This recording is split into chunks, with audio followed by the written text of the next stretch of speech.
প্রিয় দর্শক, গানটি গাইতে গাইতেই গানটি কখন যেন শেষ হয়ে গেল। কিছু কথা বাকি ছিল। আসলে আমি ছোটবেলা থেকেই রবীন্দ্রনাথের গান গাই, কিন্তু এখন প্রায় আধুনিক গান গাই। আসলে রবীন্দ্রনাথের চিন্তা চেতনা, রবীন্দ্রনাথের ভাবনা আমাকে ভীষণ তাড়িত করে। এই যে গানটি, গানের ভিতর দিয়ে যখন দেখি ভুবনখানি, তখন তারে চিনি আমি, তখন তারে জানি।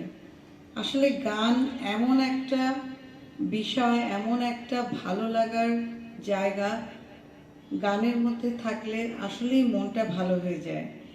আর এখানে রবীন্দ্রনাথ যেই কথাটি বলেছেন, তখন তারই আলোর ভাষায় আকাশ ভরে ভালোবাসায়, তখন তারই ধুলায় ধুলায় জাগে পরম বাণী, তখন সে যে বাহির ছেড়ে অন্তরে মোর আসে, তখন আমার হৃদয় কাঁপে তারই ঘাসে ঘাসে।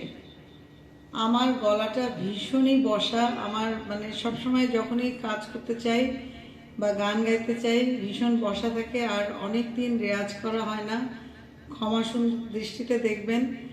আর আমি বরাবরই বলেছি, আমি রেডিও টিভির আর্টিস্ট, এবং আমি ছোটবেলা থেকেই গান নিয়েই ছিলাম।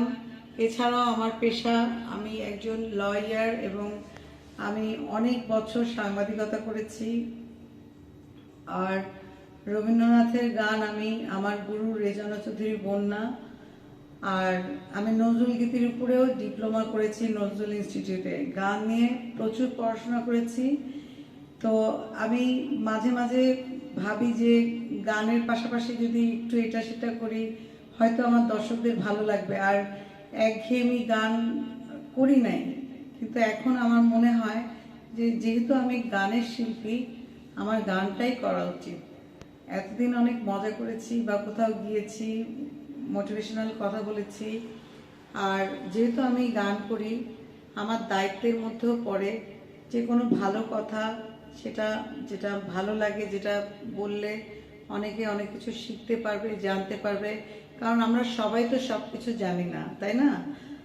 আমাদের জানার মধ্যেও অনেক গ্যাপ আছে, জানার তো শেষ নেই। তো এই তো ভাবনা। আর সব সময় চাই গানের মধ্যে থাকতে। আর আপনারা আমার জন্য দোয়া করবেন। আমি গানটি আরেক লাইন গিয়ে আপনাদের কাছ থেকে বিদায় নিব।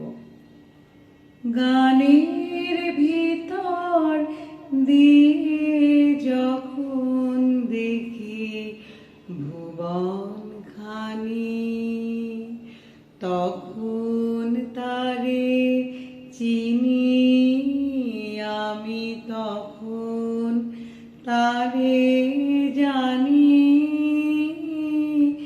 গানের ভিতর দিয়ে যখন দেখি ভুবন খানি। প্রিয় দর্শক, আমি আমার গানের ভিতর দিয়ে আমার ভুবনকে দেখতে চাই, আমার দর্শকদেরকে আমার গান শোনাতে চাই। আপনারা সবাই আমার জন্য দোয়া করবেন, আমিও আপনাদের জন্য দোয়া করি।